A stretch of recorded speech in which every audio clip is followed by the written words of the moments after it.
डायोसेशनाखाला आशिल्ल्या ह्या कॉलेजींच्या आरक्षणाचे प्रकरण हायकोर्टात गेला. डायोसेशन म्हणटा म्हापशेचे सेंट झेवियर आणि नावेलची रोजरी कॉलेजीत पोस्ट ग्रॅज्युएट कोर्स अनएडेड. ताका लागून ह्या कॉलेजींक आरक्षण लागू जावंक शकना. डायोसेशनाच्या ह्या दाव्याक गोंय सरकारान विरोध केला.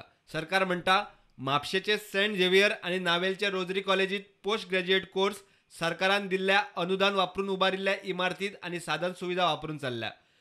गोवा युनिव्हर्सिटी म्हणटा ह्या संस्थांनी आरक्षण लागू केले ना जाल्यार फी भरिल्ल्या 17 भुरग्यांचो फुडार हुमकळटलो. प्रवेश परीक्षा दिल्या उपरांत म्हापशेच्या सेंट झेवियरात ॲडमिशना खातीर 10 जाल्यार नावेलच्या रोजरीत ॲडमिशना खातीर 7 भुरग्यांनी आरक्षण कॅटेगरी खाला पयशे भरल्यात. दुसऱ्या पावंड्यावेले कावन्सिलींग ह्या सप्तकात जातले. ह्या दोनूय संस्थांक आरक्षण धोरणांतल्यान कडेक काडल्यार 17 भुरग्यांचो फुडार हुमकळटलो. सुनावणे उपरांत हायकोर्टान सांगला ते अशें: फी भरिल्ल्या 17 भुरग्यांक केशीत प्रतिवादी करचे. फुडल्या सुनावणे मेरेन भुरग्यांनी तांची बाजू मांडची. ह्या फुडें दोनूय कॉलेजी खातीर खंयच्याच भुरग्याकडच्यान गोवा विद्यापीठान कन्फर्मेशन फी घेवची न्ही.